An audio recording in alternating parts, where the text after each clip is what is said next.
Hello students, chemical properties of aldehydes and ketones में reaction with PCl5 अभी बढ़ेंगे। देखिए आल्डिहाइड को PCl5 के साथ रिएक्शन करेंगे, तो रिएक्शन करने के बाद क्या होगा, देखिए ये आल्डिहाइड RC डबल बॉन्ड वो H, इसको PCl5 के साथ रिएक्शन करते हैं। करने के बाद क्या होगा, PCl5 में रहने वाले PCl3 और इसमें से ऑक्सीजन दोनों POCl3 के फॉर्म में जाएगा, फास्फोरस ऑक्सीक्लोराइड। इसके बाद यहाँ पे क्या मिलेंगे, देखिए ये ऑक्सीजन के प्लेस में ये 2 क्लोरीन को ऐड करना है। देखो यहाँ पर एक सिंगल बॉन्ड है और नीचे भी एक सिंगल बॉन्ड है, एक एक सिंगल बॉन्ड को एक एक क्लोरीन जोड़ेंगे। जोड़ने के बाद क्या मिलेंगे, जेमिनल डाइहालाइड मिलेंगे। ठीक है, इसके अलावा और एक एग्जांपल देखते हैं। इथेनॉल को फास्फोरस पेंटाक्लोराइड के साथ रिएक्शन करेंगे। करने के बाद क्या होगा, PCl5 में रहने वाले तो फास्फोरस और 3 क्लोरीन या ऑक्सीजन के साथ कौन सा फॉर्म में रिलीज हो रहा, POCl3 के फॉर्म में रिलीज हो रहा है। फिर ये ऑक्सीजन के प्लेस में 2Cl को जोड़ेंगे। 2Cl को जोड़ने के बाद यहाँ पे 1,1 डाइक्लोरोईथेन मिल गया और इसका और एक नाम है इथिलीडीन डाइक्लोराइड, यहाँ पे मिल रहा है। तो और एक है प्रोपनॉल के साथ। प्रोपनॉल को भी PCl5 के साथ करने के बाद क्या होगा, देखिए इसमें रहने वाला ऑक्सीजन, इसमें PCl3, ये पूरा मिलकर POCl3 के फॉर्म में जा रहा है। इधर मिलने वाले कौन है, CH3 CH2 CH, इसको 2Cl जोड़ेंगे, इधर एक Cl इधर एक Cl, देखो CH3 CH2 CH Cl2 मिल गया और इसके अलावा POCl3। ये कंपाउंड का नाम है 1,1 डाइक्लोरोप्रोपेन है। तो यहाँ पे देखिए कीटोन के साथ, जैसे आल्डिहाइड के साथ रिएक्शन हुआ था वैसे कीटोन के साथ भी होगा। कीटोन को PCl5 के साथ क्या करेंगे, हीट करेंगे। हीट करने के बाद क्या होगा, कीटोन में रहने वाला ऑक्सीजन और इसमें से PCl3 POCl3 के फॉर्म में रिलीज होगा। तो जिस कार्बन से ऑक्सीजन को रिमूव किए दैट कार्बन को 2Cl जोड़ेंगे। देखिए ये ऑक्सीजन के प्लेस में देखिए 2Cl आया है, आने की वजह से जेमिनल डाइहालाइड मिला है। तो ये सेम कंडीशन को यूज़ करके आप लोग या एसीटोन के साथ फास्फोरस पेंटाक्लोराइड का रिएक्शन कैसे बनता है लिखिए, और इसके अलावा दूसरे एग्जाम्पल भी लेकर आप लोग प्रैक्टिस कर सकते हैं। Next one, reaction with thionyl chloride. देखिए आल्डिहाइड को RCH डबल बॉन्ड O को SOCl2 के साथ पिरिडिन के प्रेजेंस में रिएक्शन करते हैं। करने के बाद यहाँ पे क्या होगा, इसमें से SO और O, SO2 गैस रिमूव होगा। रिमूव होने के बाद क्या करना है, जहाँ पर ऑक्सीजन है दैट कार्बन को 2 क्लोरीन को जोड़ेंगे। देखिए RCH और यहाँ पे 2 बॉन्ड्स है, एक बॉन्ड को एक Cl, एक बॉन्ड को एक Cl को जोड़ेंगे। जोड़ने के बाद जेमिनल डाइहालाइड मिलता है। तो यहाँ पे किस तरीके से मैंने ये इक्वेशन को बनाया था, वैसे आप लोग ये दोनों इक्वेशन लिख के प्रैक्टिस कीजिए। बहुत ही सिंपल है, ऑक्सीजन को निकालना है, निकालकर इसके place reaction of ketone with thionyl chloride. देखिए कीटोन को थायोनाइल क्लोराइड के साथ पिरिडिन के प्रेजेंस में करेंगे। करने के बाद क्या होगा, कीटोन में रहने वाले ऑक्सीजन और थायोनाइल क्लोराइड में रहने वाले SO, दोनों SO2 के फॉर्म में रिलीज होगा। तो कीटोन में क्या करना पड़ता है, तो जहाँ से ऑक्सीजन को रिमूव किए दैट कार्बन पे 2 बॉन्ड्स है, एक एक बॉन्ड को एक एक Cl जोड़ेंगे। देखिए RCR है और यहाँ पे 2 बॉन्ड्स है, एक बॉन्ड को Cl को जोड़ा, दूसरा बॉन्ड को भी Cl को जोड़ा हूँ। फाइनली यहाँ पे जेमिनल डाइहालाइड फॉर्मेशन हो गए। सेम एसीटोन के साथ भी थायोनाइल क्लोराइड को पिरिडिन के प्रेजेंस में रिएक्शन करेंगे। करने के बाद एसीटोन में रहने वाला ऑक्सीजन और इसमें रहने वाले SO दोनों भी SO2 के फॉर्म में रिलीज होगा। यहाँ पर देखिए 2 बॉन्ड्स है, एक एक बॉन्ड को एक एक Cl जोड़ना है। देखिए CH3 CCH3 CH3 CCH3 है, इसमें कितने बॉन्ड्स है, 2 बॉन्ड्स है, एक बॉन्ड को Cl और एक बॉन्ड को भी Cl को मैंने ऐड किया था। फाइनली यहाँ पे 2,2 डाइक्लोरोप्रोपेन फॉर्मेशन हो गए। दूसरा एग्जाम्पल आप लोग प्रैक्टिस कीजिए। Next reactions, oxidation of aldehydes with acidified K2Cr2O7 और अल्कलाइन KMnO4, ये दोनों का भी रिएक्शन सेम ही रहता है। और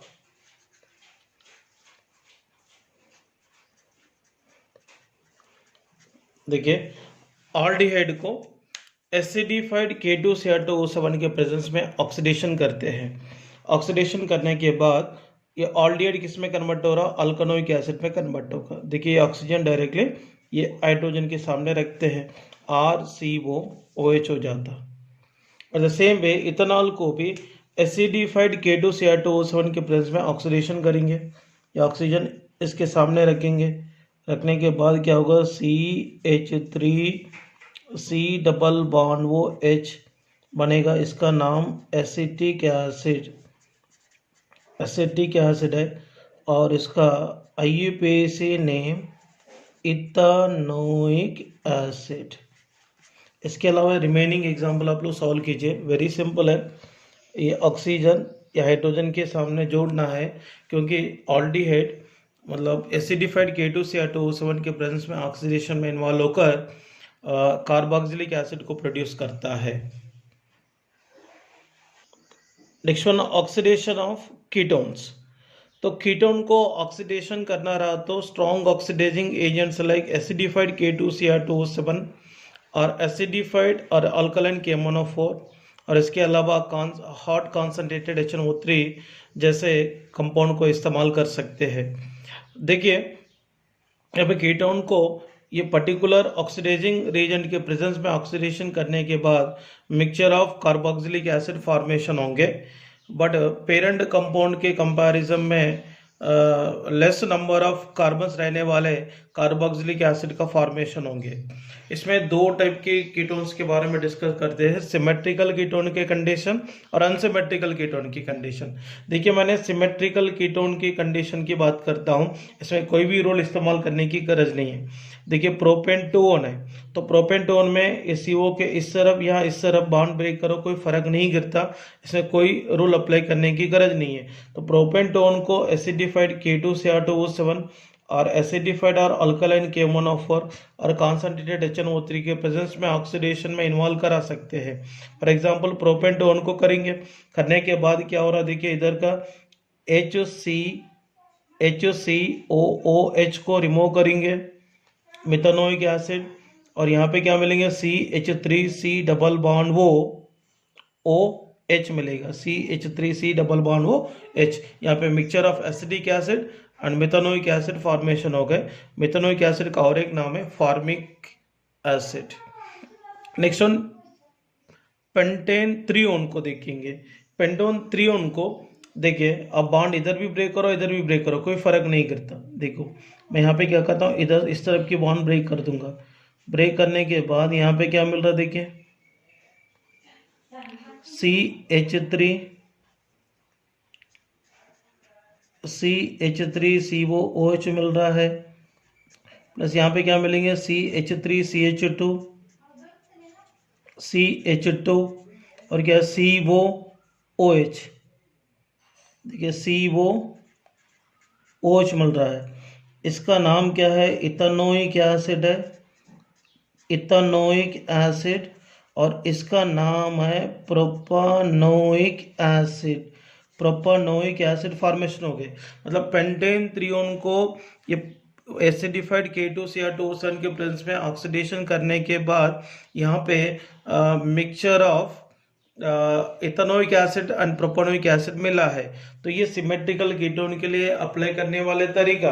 अब यहाँ पे अनसिमेट्रिकल कीटोन अगर आया तो यहाँ पर एक पर्टिकुलर रोल को इस्तेमाल करना पड़ता है, पोपोप्स रोल।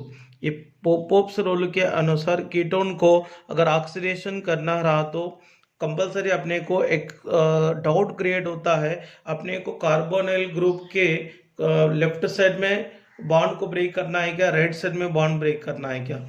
ये डाउट को क्लियर करने के लिए अपने को पॉपअप्स रूल को इस्तेमाल करना पड़ता है। ये रूल क्या स्टेटमेंट दिए हैं अपन पढ़ते हैं। देखिए, oxidation of mixed ketone is governed by Popoff's rule according to which carbonyl group of the unsymmetrical ketones remains with the smaller alkyl group preferentially। इसका मतलब है CO ग्रुप को जुड़ा हुआ दोनों अल्किल ग्रुप में देखने का, तो स्मॉलर अल्किल ग्रुप को हमेशा मतलब कार्बोनिल ग्रुप के साथ रखना है। इसका मतलब स्मॉलर अल्किल ग्रुप जिस तरफ कार्बोनिल ग्रुप के साथ जुड़ा है उस तरफ बॉन्ड ब्रेक नहीं करना है, लार्जर अल्किल ग्रुप की तरफ बॉन्ड ब्रेक करना पड़ता है। ये कौन सा रूल ने बता रहा है? पोपोप्स रूल बता रहा है। देखते हैं एग्जाम्पल के साथ। देखिए यहाँ पे ब्यूटेन 2 CH3CH2CO CH3, तो CO को इस तरफ मिथाइल ग्रुप है, इस तरफ इथाइल ग्रुप है। पहले ही बोला था दोनों में स्मॉलर अल्किल ग्रुप कौन है? इथाइल है क्या मिथाइल है? मिथाइल स्मॉलर ग्रुप है, इसीलिए मिथाइल जिस तरफ रहता है उस तरफ बॉन्ड ब्रेक नहीं करना है। तो लार्जर ग्रुप जिस तरफ रहता है उस तरफ बॉन्ड को ब्रेक किए। देखो इधर क्या मिलेंगे? CH3COOH। देखो ब्यूटेन टोन को एसिडिफाइड K2Cr2O7 और कॉन्सेंट्रेटेड HNO3 के प्रेजेंस में ऑक्सीडेशन करेंगे।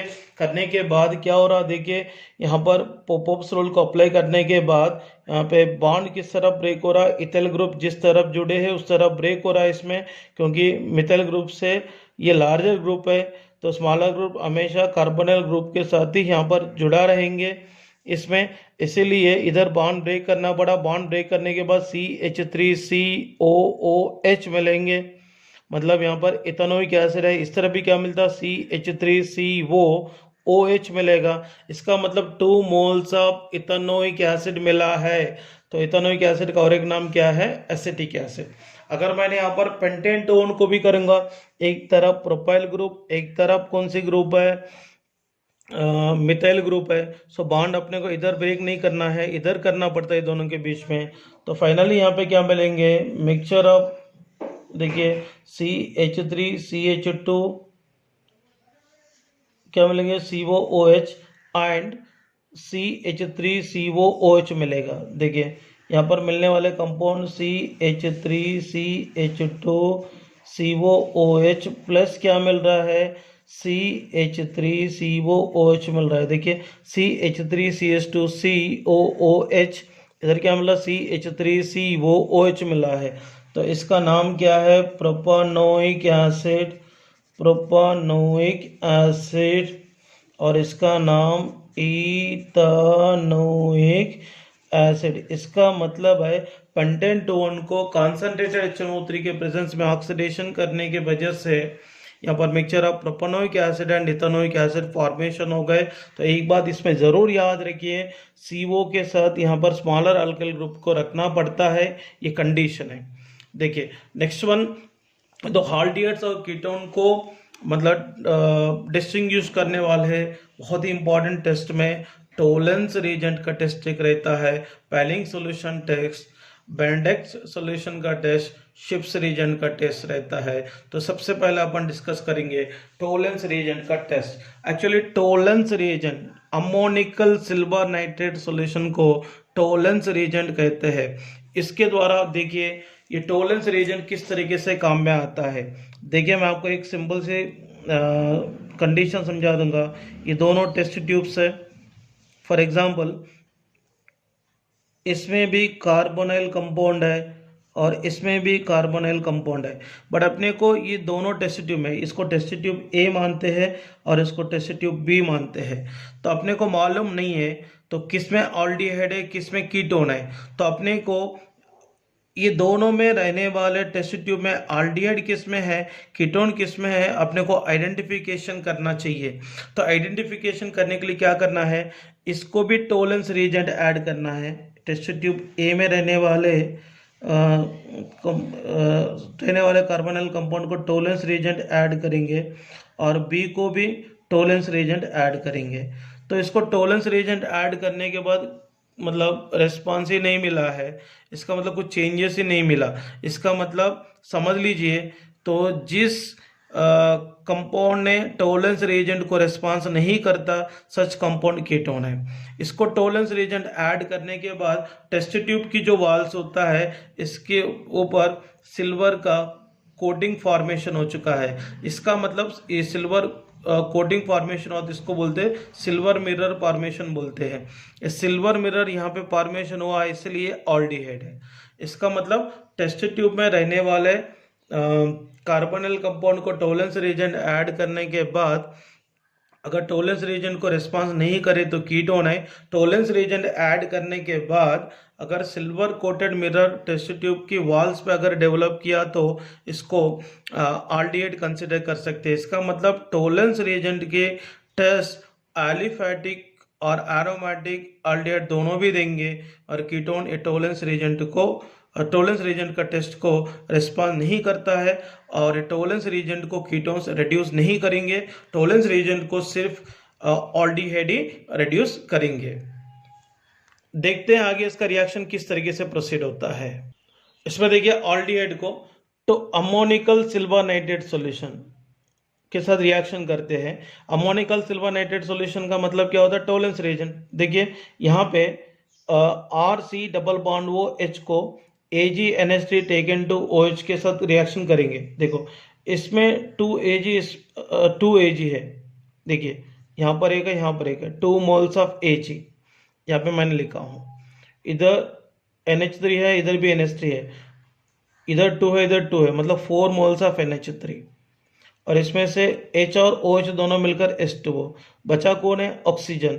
ये ऑक्सीजन ये H के सामने रखते हैं, क्या मिलेगा, RCOOH, मतलब ये अल्कानोइक एसिड को दिया है।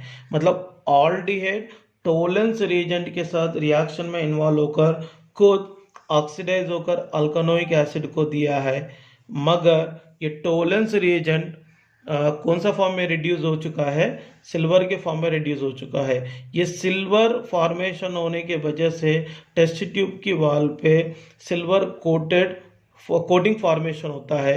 ये सिल्वर कोटिंग फॉर्मेशन को बोलेंगे यहाँ पर सिल्वर मिरर। इसके थ्रू अपन पहचानते हैं ये ऑल्डिहाइड है बोल के। और इसके अलावा आप लोग इथेनॉल के साथ भी रिएक्शन लिख के प्रैक्टिस कर सकते हैं। यहाँ पे मैंने कंडीशन दिया हूँ, both aliphatic and aromatic aldehydes reduce tolerance reagent। तो नेक्स्ट वन यहाँ पे पैलिंग सॉल्यूशन है। पैलिंग सॉल्यूशन कैसा बनता है, देखिए Fehling solution is a mixture of Fehling solution 1 and Fehling solution 2। Actually Fehling solution 1 मतलब CuSO4 सॉल्यूशन है।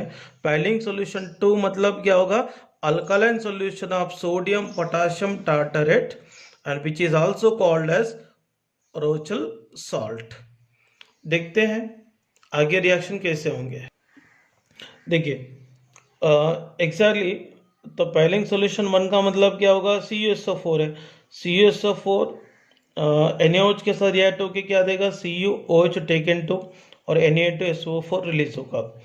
यहाँ पे बना हुआ CuOH टेकन टू को तो पैलिंग सॉल्यूशन 2 से रिएक्ट करेंगे। पैलिंग सॉल्यूशन 2 क्या है, रोचेल सॉल्ट है, अल्कलाइन सॉल्यूशन में रहने वाले रोचेल सॉल्ट है।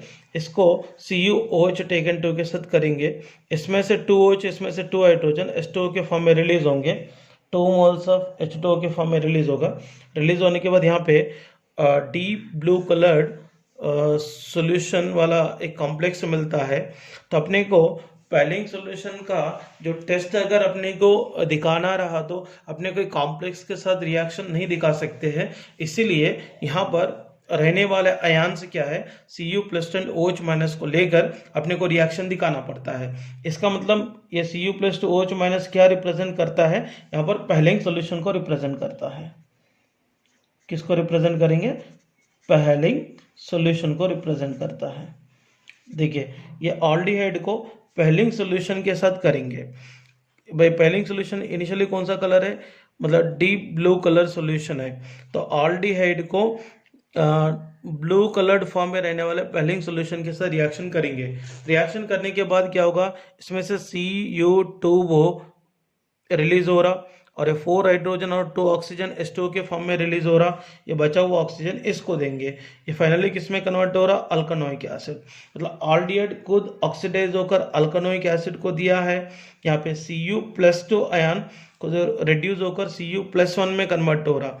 तो Cu+2 मतलब क्यूप्रिक आयन है, Cu+1 क्यूप्रस आयन है, मतलब ये Cu+2 यहाँ पे क्यूप्रस ऑक्साइड में कन्वर्ट हो गए। ये क्यूप्रस ऑक्साइड कौन सा पीपीटी है?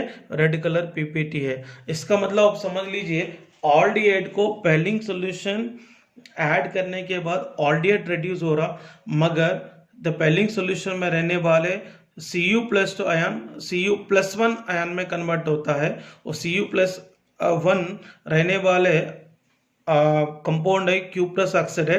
ये क्यूप्रस ऑक्साइड फॉर्मेशन होने की वजह से रेड कलर पीपीटी फॉर्मेशन होता है। ये रेड कलर पीपीटी इंडिकेट करता है वो ऑल्डिहाइड है बोल के। फॉर एग्जांपल दोनों टेस्ट ट्यूब लेंगे, एक टेस्ट ट्यूब में कीटोन को रखेंगे, एक टेस्ट ट्यूब में ऑल्डिहाइड को रखेंगे। अगर कीटोन रहने वाले टेस्ट ट्यूब को पेलिंग सॉल्यूशन ऐड किया तो मतलब कुछ रिस्पांस नहीं करेंगे। ऑल्डिहाइड को पेलिंग सॉल्यूशन ऐड किया तो रेड प्रेसिपिटेट को बनाता है। इसलिए टेस्ट के जरिए ऑल्डिहाइड और कीटोन को जनरली आइडेंटिफिकेशन कर सकते हैं। एक बात याद रखना, ये पेलिंग सॉल्यूशन टेस्ट जो है एलिफैटिक ऑल्डिहाइड देता है, तो एरोमेटिक ऑल्डिहाइड बेंजोल्डिहाइड इसको टेस्ट दे नहीं सकता, क्योंकि पेलिंग सॉल्यूशन टोलेंस रीजन के कंपैरिजन में थोड़ा वीकर ऑक्सीडाइजिंग एजेंट है। इसीलिए बेंजोल्डिहाइड जनरली ये पेलिंग सॉल्यूशन को रिड्यूस नहीं कर सकता, और ये बेंजोल्डिहाइड पेलिंग सॉल्यूशन टेस्ट को भी नहीं दे सकता है। जैसा मैंने यहाँ पर इक्वेशन लिखा था वैसा आप लोग इक्वेशन लिखना चाहिए। पहले आप दिमाग में डाल दिए पेलिंग सॉल्यूशन मतलब क्या होता है। It is a mixture of Fehling solution 1 and Fehling solution 2। तो पेलिंग सॉल्यूशन 1 में कॉपर सल्फेट रहता है, पेलिंग सॉल्यूशन 2 में alkaline solution of sodium potassium tartrate रहता है। इसको और एक नाम है रोचेल सॉल्ट है। तो मतलब एक बात समझ लीजिए, ये ऑल्डिहाइड पेलिंग सॉल्यूशन के साथ रिएक्ट होकर मतलब रेड कलर प्रेसिपिटेट को डेवलप करने की वजह से, ये रेड कलर प्रेसिपिटेट की वजह से अपन वहां पर पहचान सकते हैं ऑल्डिहाइड है बोल के। सो ये पॉइंट को आप थोड़ा सीरियसली फोकस कीजिए। देखिए यहाँ पर नोट में 2 पॉइंट्स लिखा हूं। Ketone does not reduce Fehling solution. Second point, benzaldehyde does not give Fehling solution test. Next आगे बढ़ते हैं, रिडक्शन ऑफ बेंडिक्ट सॉल्यूशन। तो बेंडिक्ट सॉल्यूशन का भी रिएक्शन की जो तरीका है, जैसा पेलिंग सॉल्यूशन का टेस्ट हुआ था वैसे ही होंगे। मतलब जैसा पेलिंग सॉल्यूशन ऑल्डिहाइड को ऐड करने के बाद क्यूप्रस ऑक्साइड जैसे रेड कलर प्रेसिपिटेट को डेवलप किया है, वैसे यहाँ पर भी क्यूप्रस ऑक्साइड जैसे रेड कलर प्रेसिपिटेट को डेवलप करता है। मगर यहाँ पे एक बात याद रखना है, इसमें बेंडिक सॉल्यूशन मतलब इसमें 2 टाइप की सॉल्यूशंस होता है, सॉल्यूशन 1 और सॉल्यूशन 2। सो देखिए यहाँ पर सॉल्यूशन 2 कॉपर सल्फेट है, जैसा पेलिंग सॉल्यूशन में भी एक कंपोनेंट CuSO4 था, इसमें भी CuSO4 है। और सॉल्यूशन 1 में क्या है, अल्कलाइन सॉल्यूशन ऑफ पोटाशियम और सोडियम सिट्रेट। मतलब यहाँ पे दोनों में फर्क देखिए, तो पेलिंग सॉल्यूशन में भी CuSO4 है, बेंडिक्ट सॉल्यूशन में भी CuSO4 है। पेलिंग सॉल्यूशन में सोडियम पोटाशियम टार्टरेट है, बट यहाँ पर अल्कलाइन सॉल्यूशन ऑफ पोटाशियम और सोडियम सिट्रेट है, दोनों में फर्क है। देखिए यहाँ पर कॉपर सल्फेट को NaOH के साथ करने की वजह से CuOH टेकन 2 प्लस Na2SO4 देंगे। तो यहाँ पर बना हुआ CuOH टेकन 2 को मतलब सोडियम सिट्रेट के साथ रिएक्शन करेंगे। सोडियम सिट्रेट में रहने वाले OH और इसमें रहने वाले H दोनों H2O के फॉर्म में रिलीज होगा। रिलीज होने की वजह से क्या मिलेंगे, देखिए यहाँ पर एक OH गया तो एक OH तो बचेंगे। सो यहाँ पे OH Cu और यहाँ पे O क्या बचेंगे, OH CuO CH2COO CCOO CH2COO जैसे ब्लू कलर्ड कॉम्प्लेक्स मिला है। सो यहाँ पर भी अपने को बेंडिक्ट सॉल्यूशन का टेस्ट अगर दिखाना है, ये भी मतलब पेलिंग सॉल्यूशन जैसे रिएक्शन अपने को दिखाना पड़ता है। देखिए ऑल्डिहाइड को बेंडिक सॉल्यूशन में भी अपने को Cu+2OH- दिखाना पड़ता है। ऑल्डिहाइड को बेंडिक सॉल्यूशन के साथ करेंगे, देखिए यहाँ से क्या रिलीज हो रहा है, Cu2O रिलीज हो रहा, और H2O रिलीज हो रहा, ये बचा हुआ ऑक्सीजन इसको जोड़ेंगे RCOOH मिलता है। इसका मतलब बेंडिंग सोल्यूशन टेस्ट भी जनरली ऑल्डिहाइड देंगे। ऑल्डिहाइड को बेंडिंग सोल्यूशन के साथ करने के वजह से ऑल्डिहाइड देखिए RCOOH में कन्वर्ट हो रहा है, ये Cu2O में कन्वर्ट हो रहा है, ये H2O में कन्वर्ट हो रहा है। इसका मतलब ऑल्डिहाइड को बेंडिंग सोल्यूशन ऐड करने की वजह से red colour precipitate like cuprous oxide को बनाता है। इसमें भी Cu+2 आयन Cu+1 में रिड्यूस होगा। इसको भी मतलब बेंजोल्डिहाइड नहीं देगा, कीटोन्स भी नहीं देता है। इसका मतलब पैलिंग सॉल्यूशन टेस्ट को, बेंडिक्ट सॉल्यूशन टेस्ट को कीटोन्स नहीं देगा, बेंजोल्डिहाइड नहीं देगा, मगर टोलेंस रिएजेंट टेस्ट को एलिफेटिक ऑल्डिहाइड, एरोमेटिक ऑल्डिहाइड देते हैं तो कीटोन्स नहीं देगा। Next one Schiff's test of aldehyde, ये ओनली ऑल्डिहाइड के लिए टेस्ट है। देखें कीटोन तो देता ही नहीं है, तो बहुत ही सिंपल है। शिप्स रिएजेंट का मतलब क्या है? शिप्स रिएजेंट बोले तो क्या है? तो it is a dilute solution of para रोजा एनिलिन हाइड्रोक्लोराइड है, और इसका जो कलर होता है पिंक कलर है।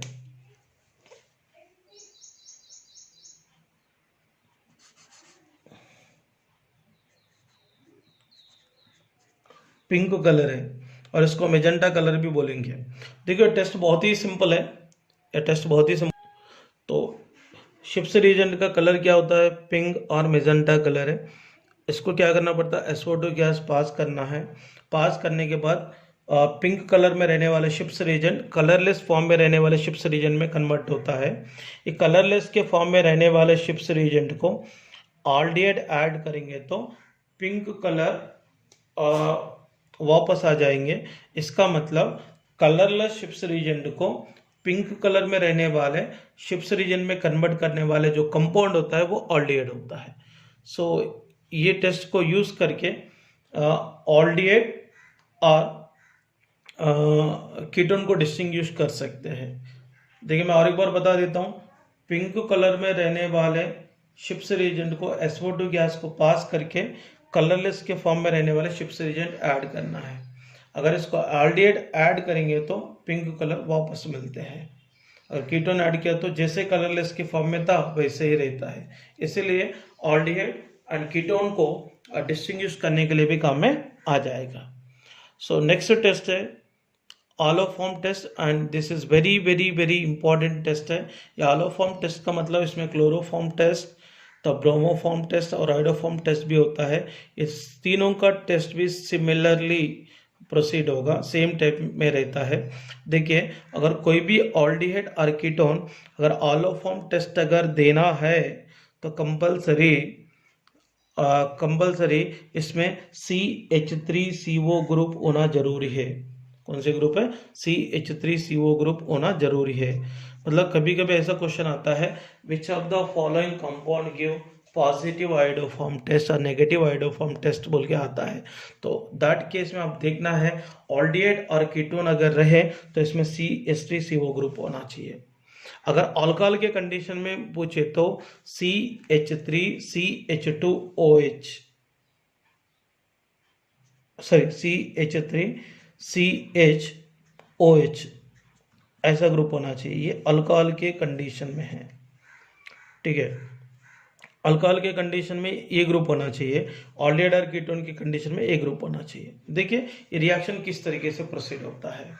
तो पहले मैंने क्या किया, CH3CO ग्रुप रहने वाले कीटोन को लिया, एक जनरल कीटोन है। इसको क्या करेंगे, 3 मोल्स ऑफ H2 के साथ करेंगे। करने के बाद क्या होगा, इसमें से 3 हाइड्रोजन के साथ 3HX के फॉर्म में रिलीज हो रहा है। तो एक्स्ट्रा का मतलब Cl2 भी हो सकता, Br2 भी हो सकता, I2 भी हो सकता है। देखो ये 3 हाइड्रोजन के प्लेस में 3x आएंगे, RCO CH3 मिलेंगे। इसको NaOH के द्वारा हाइड्रोलाइसिस करेंगे, करने की वजह से क्या मिलता है, CHX3 मिलता है ऑलोफॉर्म, फिर RCONA यहाँ पर फॉर्मेशन होगा। देखिए क्लोरोफॉर्म टेस्ट के बारे में डिस्कस करते हैं। तो क्लोरोफॉर्म टेस्ट में इथेनॉल बस लेंगे। इथेनॉल में CH3CO ग्रुप है इसलिए क्लोरोफॉर्म टेस्ट देता है। इथेनॉल को पहला स्टेप में क्या कहते हैं, क्लोरिनेशन करेंगे। करने के बाद क्या होगा, ये CO के बगल में अल्फा कार्बन है, अल्फा कार्बन में से 3 हाइड्रोजन और 3 Cl HCl के फॉर्म में रिलीज होगा। फिर 3 हाइड्रोजन के प्लेस में 3 क्लोरीन आटम को जोड़ेंगे। जोड़ने के बाद क्या होगा, CCl3 COH, इसको NaOH के द्वारा हाइड्रोलाइसिस करेंगे। देखिए CCl3 और CHCl3 के फॉर्म में बनेगा HCOONA, ये बाइब्रेटिक बनता है सोडियम फॉर्म में, और इसका और एक नाम है सोडियम मेथनोएट है, और यहाँ पर क्या मिला है, क्लोरोफॉर्म। सो देखिए नेक्स्ट वन, एसीटोन के साथ भी देखते हैं। एसीटोन भी क्लोरोफॉर्म टेस्ट देता है क्योंकि इसमें भी CH3CO ग्रुप है। पहले ये देखने का, देखो इसमें CH3COCH3 को क्लोरिनेशन करेंगे 3 मोल्स ऑफ Cl2 के साथ। तो एसीटोन में रहने वाले 3 हाइड्रोजन्स, मतलब अल्फा कार्बन पे रहने वाले 3 हाइड्रोजन 3 क्लोरीन के साथ HCl के फॉर्म में रिलीज होगा। देन ये 3 हाइड्रोजन के प्लेस में 3 क्लोरीन को रखते हैं। फाइनली क्या मिलेंगे, CCl3COCH3 मिलेंगे। इसको NaOH के द्वारा करते हैं। CCl3 और CHCl3 के फॉर्म में बनेंगे और बाई प्रोडक्ट CH3COONA, मतलब सोडियम इथेनोएट और सोडियम एसीटेट बनता है। तो जैसे मैंने क्लोरोफॉर्म का टेस्ट का प्रोडक्ट लिखा था वैसे ब्रोमोफॉर्म टेस्ट के लिए लिखना है। और इसके अलावा देखिए और एक एग्जांपल, ये आइडोफॉर्म टेस्ट के लिए भी देखिए। सो आइडोफॉर्म टेस्ट का भी देखिए इथेनॉल के साथ करेंगे आयोडीनेशन। पहले ये अल्फा कार्बन पे रहने वाले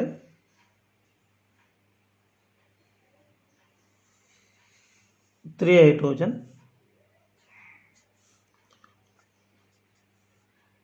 3 आयोडीन के साथ 3 HI के फॉर्म में बनेगा। तो क्या मिलेगा यहाँ पे, CI3 C डबल बॉन्ड वो H मिलता है, इसको NaOH के द्वारा हाइड्रोलाइसिस करेंगे। इसका नाम क्या है, 2,2,2 3 आयोडो इथेनॉल है। इसको NaOH के साथ हाइड्रोलाइसिस करेंगे। तो हाइड्रोलाइसिस करने के बाद यहाँ पर मिलने वाले जो कंपाउंड है, देखिए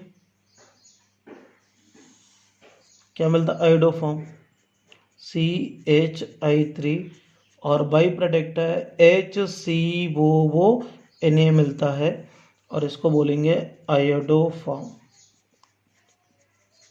ये कौन सा कलर PPT है, येलो PPT मिलेगा। और सेम रिएक्शन आप एसीटोन के साथ भी लिख के प्रैक्टिस कीजिए। इसमें ये क्वेश्चन बहुत ही इंपॉर्टेंट है, प्रीवियस ईयर एग्जाम्स में भी आया है क्वेश्चंस। इसमें क्वेश्चन ऐसा आता है, which of the following aldehyde or ketone gives iodoform test, or which of the following ketone can able to form yellow colored PPT, ऐसा क्वेश्चन आते हैं। और which compound gives negative iodoform test। तो इसीलिए इस टाइप की question को अगर आपको सॉल्व करना है तो आपको दिमाग में एक ही बात रखनी है, अगर ऑलोफॉर्म टेस्ट अगर देना है, ऑलोफॉर्म टेस्ट बोले तो क्लोरोफॉर्म भी हो सकता, chloroform test, bromoform test, iodoform test, so ये तीनों भी हो सकता है। इसमें ऑलोफॉर्म टेस्ट के लिए कंडीशन रखना है, ऑल्डिहाइड और कीटोन में CH3CO ग्रुप होना जरूरी है। तो यहाँ पे मैंने लिखा था which of the following compound gives positive iodoform test.